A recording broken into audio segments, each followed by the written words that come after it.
সৌহার্দ্যরা বাড়ি ফিরতে ফিরতে সন্ধ্যা 6টা বেজে গিয়েছে। সিঁড়ির গোড়ায় দাঁড়িয়ে শিশির সৌহার্দ্যের তুলে দেওয়া ছবিগুলো দেখছিল। সিমি নিজের রুম থেকে বেরিয়ে শিশিরকে সিঁড়ির কাছে দাঁড়িয়ে থাকতে দেখে মনে মনে কুটির হেসে এগিয়ে গেল ওর কাছে। সিমি ভালো করে বুঝতে পেরেছে সৌহার্দ্য যে প্রিয় মানুষের কথা বলেছে সে আর কেউ না, শিশির। সৌহার্দ্য শিশিরকে পছন্দ করে এটা ভাবলেই সিমির ভীষণ রাগ ওঠে।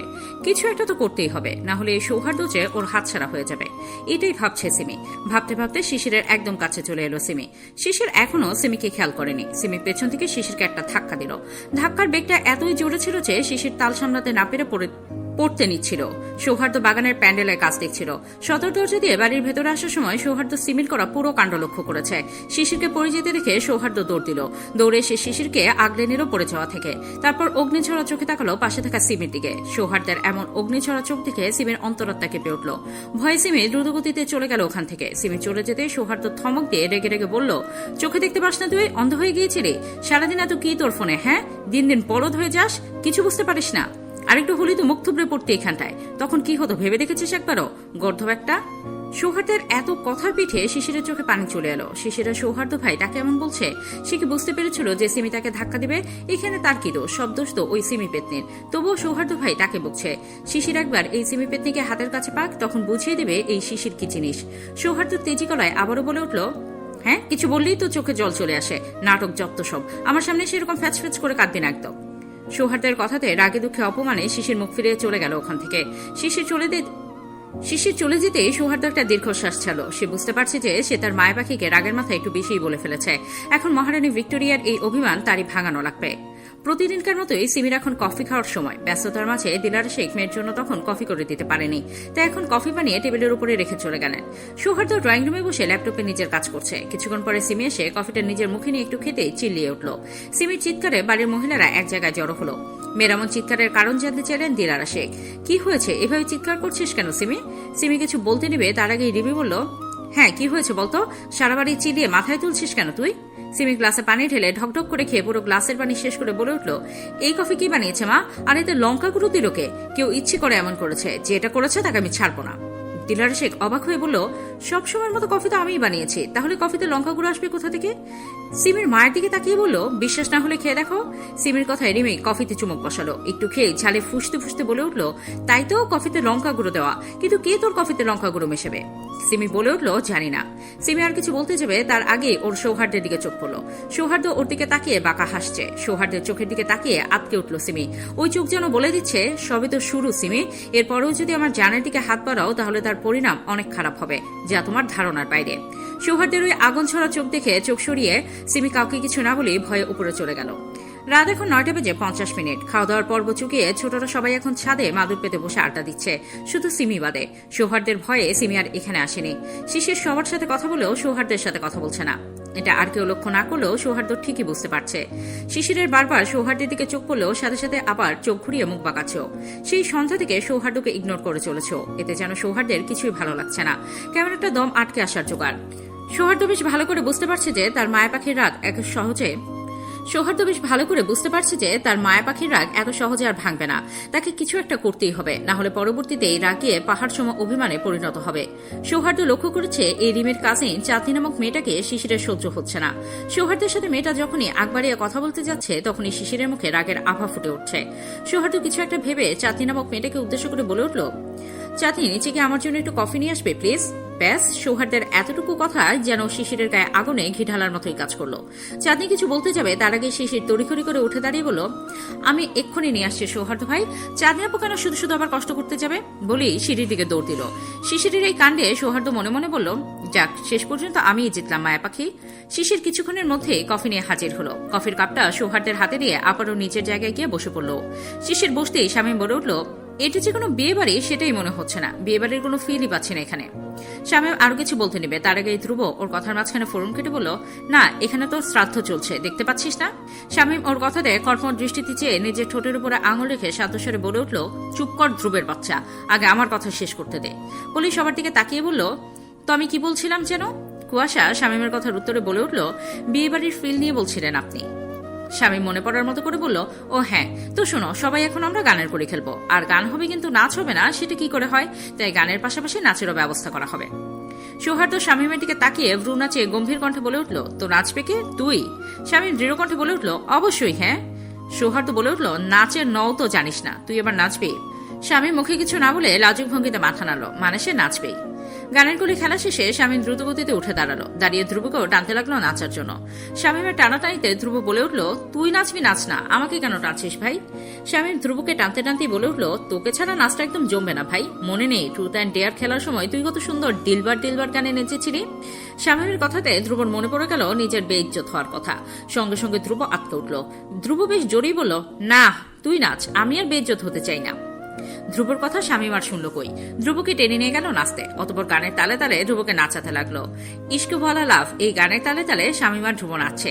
গানের মাঝখানে বারবার সিটি বাজাচ্ছে ভোর। শামীম নিজেও নাচছে আর গানের তালে তালে ধ্রুবকেও ঘুরিয়ে ঘুরিয়ে নাচাচ্ছে। একবার ধ্রুবকে নিজের দিকে টানছে তো পরের বার ধ্রুবকে আবার নিচ থেকেই দূরে সরিয়ে দিচ্ছে। ওদের এই নাচ দেখে শিশির দিয়া আর কুয়াশা হাসতে হাসতে নিজেদের গায়ের উপরে লুটুপুটি খাচ্ছে।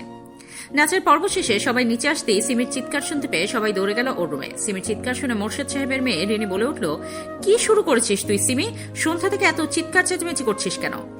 সিমির আগে চিল্লিয়ে চিল্লিয়ে বলল, তো কি করব? দেখো কেউ আমার পছন্দের ড্রেসগুলো কাঁচি দিয়ে কেটে দিয়েছে। সিমির কথাতে ওরা ওর হাতের দিকে তাকালো। শামীমের খুব হাসি পাচ্ছে সিমির হাতে থাকা ছেঁড়া ড্রেসগুলো দেখে।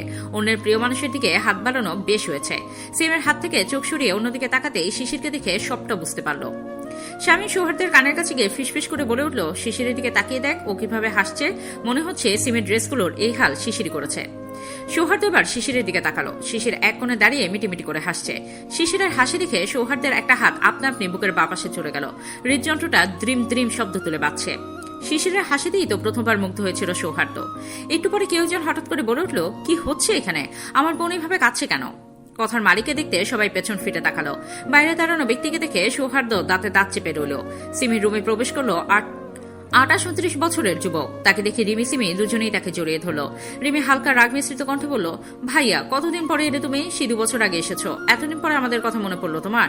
রিমির কথা শেষ না হতেই সিমি বলে উঠল, এতদিন পরে কেন এলে ভাইয়া? তোমার তো আরো আগে আসার কথা ছিল। ওদের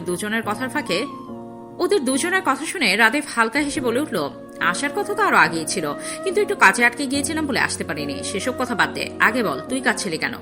সিমি মনে করেছো ড্রেসগুলো হয়তো সৌহার্দ্যই নষ্ট করেছে, তাই রাদেফের কথার উত্তরে সিমি কথা ঘুরিয়ে বলে উঠল, কিছু না ভাইয়া, আসলে আপুও চলে যাবে, আর তুমিও ছিলে না বলে মন খারাপ ছিল। রাদিফ বোনের মাথায় হাত বুলিয়ে দিল, কিছু বলল না। তারপর পাশে থেকে সৌহার্দ্যকে দেখতে পেয়ে ওকে জড়িয়ে ধরল। তারপর কানে কানে কিছু বলল, যেটা সৌহার্দ্য ছাড়া আর কেউই শুনতে পেল না। রাদিফের কথাতে সৌহার্দ্যের হাত মুষ্টিবদ্ধ হয়ে গেল। অতঃপর রাদিফকে ছেড়ে দিয়ে ওর দিকে তাকিয়ে একটা বাঁকা হাসি দিল, যে হাসির অর্থ রাদিফ যা চায় সেটা কখনো হবে না। সৌহার্দ্য নিজের জিনিস কখনো হাতছাড়া করে না। তারপর সৌহার্দ্য ওখান থেকে প্রস্থান করল। সকালে সবাই অনেক তাড়াতাড়ি ঘুম থেকে উঠেছে। আজ রিমির গায়ে হলুদ। সকাল সকাল শামীম ব্রাশ হাতে নিয়ে সারা বাড়ি চক্কর কাটছে। মনে হচ্ছে এই বিয়ের ডেকোরেটর ও নিজেই। শামীমের এই চক্কর কাটারও একটা কারণ আছে। সৌহার্দ্যকে রাদিফের উপরে নজর রাখতে বলেছে। শামীমের সামনে দিয়ে ধ্রুব বারবার হেঁটে যাচ্ছে আর মুচকে মুচকে হাসছে, যার কারণ শামীম নিজেই বুঝতে পারছে না। কিছু একটা খেয়াল হতেই শামীম নিজের দিকে তাকালো। ওর পরনে একটা সাদা লুঙ্গি আর স্যান্ডো গেঞ্জি। লুঙ্গিটা একপাশ থেকে হাঁটু পর্যন্ত উঠিয়ে এক হাত দিয়ে ধরে রেখেছে। শামীম বুঝতে পারছে না, ওর এই লুক দেখে মেয়েদের তো ফিদা হয়ে যাওয়ার কথা, তাহলে ধ্রুব হাসছে কেন?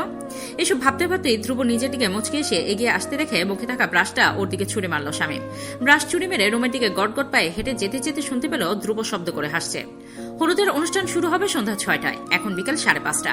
মেয়েরা সবাই নিজেদেরকে সাজানোতে ব্যস্ত। কুয়াশা দিয়া আর শিশির শাড়ি পরেছে।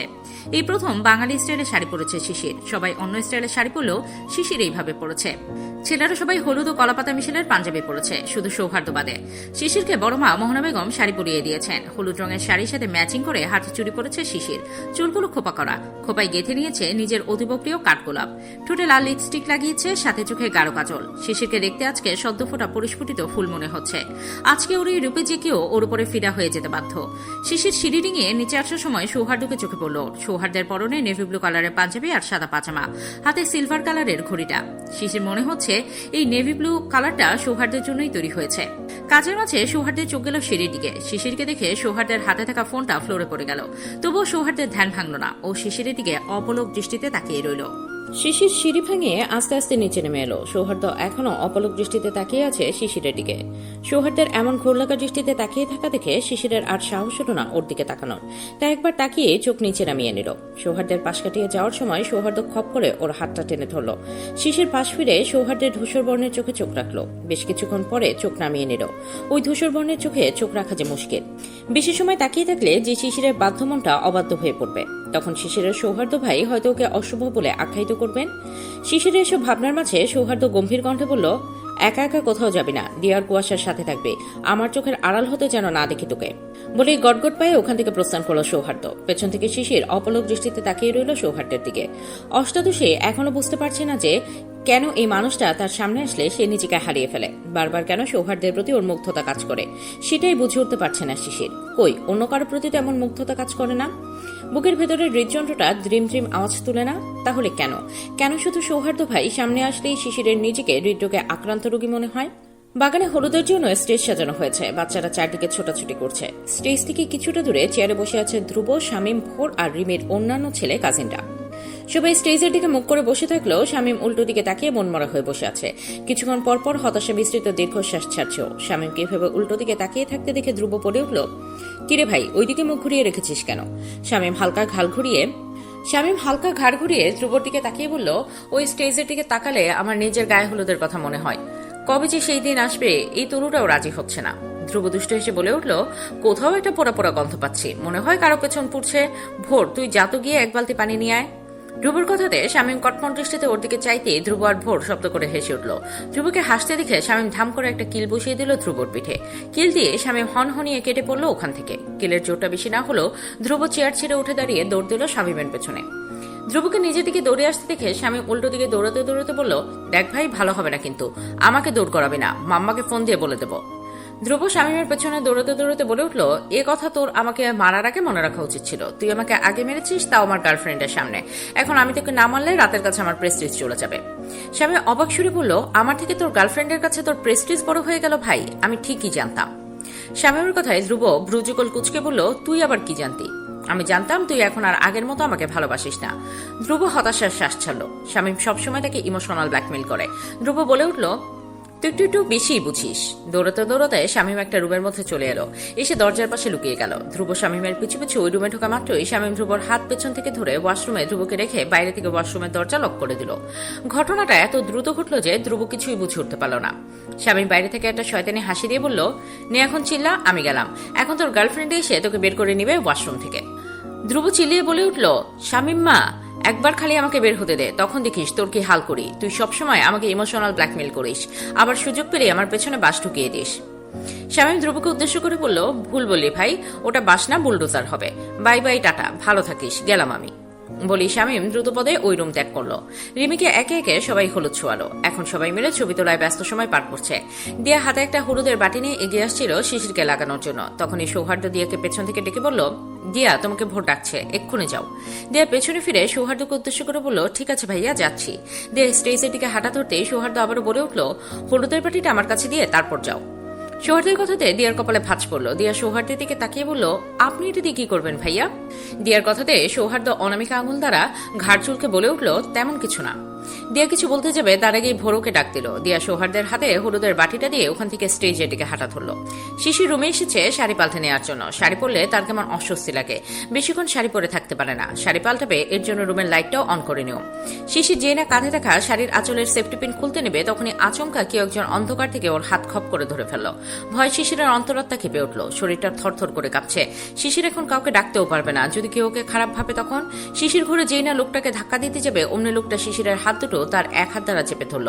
পেছনে থেকে ব্যক্তিটা এবার শিশিরের ঘাড়ে নিজের থুতনি ঠেকিয়ে দিল। নিজের ঘাড়ে হালকা খোঁচা খোঁচা দাড়ির ঘর্ষণ অনুভব করছে। শিশিরের এখন আগের থেকে অনেক বেশি ভয় লাগছে। সারা শরীর অসাড় হয়ে আসছে, সাথে কেমন কেমন একটা অনুভূত হচ্ছে। স্পর্শটা চেনা চেনা মনে হচ্ছে। ভয়টা মনের মধ্যে অতিরিক্ত জেগে বসেছে, তাই বুঝে উঠতে পারছে না। আগে কখনো এমন পরিস্থিতির সম্মুখীন হয়নিও। নিজেকে কিভাবে রক্ষা করবে এসব ভেবে না পেয়ে শিশির কাঁদো কাঁদো কণ্ঠে বলে উঠল, ছেড়ে দিন আমাকে প্লিজ। আর কিছু বলতে নেবে তার আগে পেছনে থাকা ব্যক্তিটা মুখ দিয়ে শব্দ করে উঠল, হুশ। এতটুকু শুনেই শিশিরে বুঝতে বাকি রইল না যে পেছনে থাকা ব্যক্তিটাকে। শিশির তড়িঘড়ি করে বলতে লাগলো, সৌহার্দ্য ভাই, আপনি এটা আগে বলবেন না? আরেকটু হলেই তো আমার ভয়ে জান বেরিয়ে যাচ্ছ। সৌহার্দ্য উত্তর করলো না, চুপ করে রইল। পুরো রুম জুড়ে শুধু সৌহার্দ্যের ভারী নিঃশ্বাসের শব্দ শোনা যাচ্ছে। সৌহার্দ্যের নিঃশ্বাস শিশিরের ঘাড়ে আষ্টে পড়ছে, যার ফলে বারংবার কেঁপে কেঁপে উঠছ। শিশিরের একটু আগের ভয়টা এখন কেটে গিয়েছে। শিশির কিছু বলতে নেবে তার আগে সৌহার্দ্যের ডান হাতটা শিশিরের গাল ছুঁয়ে দিল। গালে নরম নরম ভেজা কিছু অনুভব হতে শিশির চোখ বন্ধ করে নিল। শিশির অনুভব করতে পারছে সৌহার্দ্যের হাত হাতটা ওর ঘাড় ছুঁয়ে দিয়েছে। ঘাড় ছুঁয়ে হাতটা শিশিরের হাতের উপরে এনেছে। হাতের উপরেও ভেজে কিছু অনুভব করতে পারছে। একটু পরে ওই ভেজে জিনিসটা নিজের হাতের মুঠোয় অনুভব করলো। সৌহার্দ্য শিশিরের হাতটা নিজের হাতের মুঠোয় নিল, অতঃপর শিশিরের হাত দ্বারা নিজের গালে ছুঁয়ে নিল। একটু পরে সৌহার্দ্য ওকে ছেড়ে দিল। তারপর শিশিরকে কিছু বলতে না দিয়ে গটগট পায়ে চলে গেল। সৌহার্দ্য চলে যেতেই শিশির যেন ঘর থেকে বেরিয়ে এলো। এতক্ষণ ওর সাথে কি হয়েছে সেটাই ও বুঝতে পারছে না। কিছু সময় অতিবাহিত হতেই শিশির রুমের দরজা আটকে লাইট অন করে হাতের দিকে তাকাতেই বিস্ময়ে চোখ দুটো বড় বড় হয়ে গেল। দৌড়ে ড্রেসিং টেবিলের সামনে গিয়ে দাঁড়ালো। নিচেকে ভালো করে ঘুরে ঘুরে দেখছে শিশির। নিজের গালে, ঘাড়ে এবং হাতে হলুদ লাগানো দেখে শিশির অবাক হয়ে গেল। ওর বিশ্বাসই হচ্ছে না এগুলো সৌহার্দ্য ভাই ওকে লাগিয়ে দিয়েছে। কিছু একটা মনে পড়তে শিশির নিজের হাতের দিকে তাকালো। ওর হাতেও হলুদ লাগানো। তারপর দৌড়ে রুম থেকে বেরিয়ে করিডোরে এসে সৌহার্দ্যকে খুঁজতে লাগলো। সৌহার্দ্য উল্টো দিকে ফিরে কারোর সাথে ফোনে কথা বলছিল। হঠাৎ পেছনে ফিরে তাকাতেই শিশিরকে দেখতে পেল। সৌহার্দ্য শিশিরের দিকে ফিরতে শিশিরের নজর এলো সৌহার্দ্যের গালে লাগিয়ে থাকা হলুদের দিকে। শিশির একধানে তাকিয়ে আছে ওই হলুদ রাঙা সুদর্শন পুরুষটির দিকে। ফোনে কথা বলা অবস্থায় সৌহার্দ্য ভ্রু উঁচিয়ে তাকাতেই শিশির লজ্জায় নিজের চোখ নামিয়ে নিল। শিশিরের লজ্জায় গাল দুটো রক্তিম বর্ণ ধারণ করেছে। শিশিরের লজ্জা রাঙা মুখের দিকে সৌহার্দ্য মুগ্ধ নয়নে তাকিয়ে আছে। সৌহার্দ্য ফোন কেটে দিয়ে শিশিরের দিকে এগিয়ে আসতে লাগলো। হঠাৎ সৌহার্দ্যকে নিজের দিকে এগিয়ে আসতে দেখে শিশির ছুটে রুমে ঢুকে ভেতর থেকে দরজা লক করে দিল। শিশিরকে এভাবে পালাতে দেখে সৌহার্দ্য মুচকি হাসলো। অতঃপর গভীর কণ্ঠে বলল, এখন পালাচ্ছিস? একবার তোকে নিজের করে নেই, তখন কিভাবে পালাস আমিও দেখব। দিন শেষে তোর আমার কাছেই ফিরতে হবে মায়া পাখি। রুমে এসে শিশির হাঁপাতে লাগলো। সৌহার্দ্য ওর হাত থেকে হলুদ লাগিয়েছে। এটা ভাবতেই শিশিরের মনে শীতলতার স্রোত বয়ে গেল। ও ভাবতেই পারছে না সৌহার্দ্য ভাই এমন করেছে। শিশির বিড়বিড় করে বলল, সৌহার্দ্য ভাইয়ের জন্য আমার মনে যে অনুভূতির সৃষ্টি হয়েছে সৌহার্দ্য ভাইয়ের মনেও কি তাই? নতুন সুরে সূর্য উদিত হলো। চারিদিকে ভোরের আলো ফুটতে শুরু করছে। ছোটরা দেরি করে ঘুমানোর কারণে সকালেও তাড়াতাড়ি উঠতে পারেনি, কিন্তু বড়রা সময় মতো উঠে নিজেদের কাজ শুরু করে দিয়েছে। কালকে রিমের বিয়ে আর আজকে মেহেন্দি অনুষ্ঠান। সারা রাত জল্পনা কল্পনার কারণে ঘুমাতে পারেনি শিশির। ফজরের নামাজ পড়ে বিছানায় গা এড়িয়ে দিতেই গভীর ঘুমে নিমজ্জিত হলো। ধ্রুব ঘুম থেকে উঠে পুকুর পাড়ে এসেছে। তখন থেকে শামীম ধ্রুবর পিছু নিচ্ছে। শামীম বারবার ওর সাথে কথা বলার চেষ্টা করছে, কিন্তু ধ্রুবকে দেখেও না দেখার ভান করে এড়িয়ে যাচ্ছে। কালকে রাতে 30 থেকে 40 মিনিট ওয়াশরুমে আটকে থাকার পরে কুয়াশা এসে ধ্রুবকে বাইরে বের করেছিল। দীর্ঘক্ষণ ওকে আটকে রাখার কারণে শামীমের সাথে কথা বলছে না ধ্রুব। পুকুর পাড়ে দাঁড়িয়ে দাঁত ব্রাশ করছিল ধ্রুব। হঠাৎ শামীম এসে ধ্রুবকে পেছন থেকে জাপটে ধরল, যার ফলে ধ্রুব এখন নড়তে পারছে না। শামীম জাপটে থাকা অবস্থায় বলল, এই ভাই, কথা বলছিস না কেন আমার সাথে? তুই জানিস না তুই কথা না বলে আমার ভালো লাগে না? ধ্রুব কিছু বলছে না দেখে শামীম আবার বলে উঠল, তোকে আটকে রেখে সুন্দরীকে একটু ফোন দিতে গিয়েছিলাম। সুন্দরীর সাথে কথা বলতে গিয়ে তোকে আটকে রাখার কথাটা মাথা থেকে বেরিয়ে গিয়েছিল। সরি, আর হবে না ভাই, প্লিজ আমার সাথে কথা বল। ধ্রুব শামীমকে ছাড়াতে ছাড়াতে বলল, হয়েছে, আর ঢং করতে হবে না, ছাড় আমাকে। শামীম ঠোঁট উল্টে বলল, না ছাড়বো না, আগে বল তুই আমার সাথে কথা বলবি। ধ্রুব কিছু বলতে নিবে তার আগে শামীমের ভারে দুজনেই পুকুরে পড়ে গেল। পড়ার সাথে সাথে পুকুরের পানিতে ছড়াত করে শব্দ উঠল। শব্দটা এত জোরে হয়েছে যে ভোরার সৌহার্দ্য তড়িঘড়ি করে পুকুর পাড়ে চলে এলো। তারপর শামীম আর ধ্রুবকে পানিতে থাকতে দেখে দুজনেই কিছুক্ষণ মুখ চাওয়াচাই করে শব্দ করে হেসে দিল।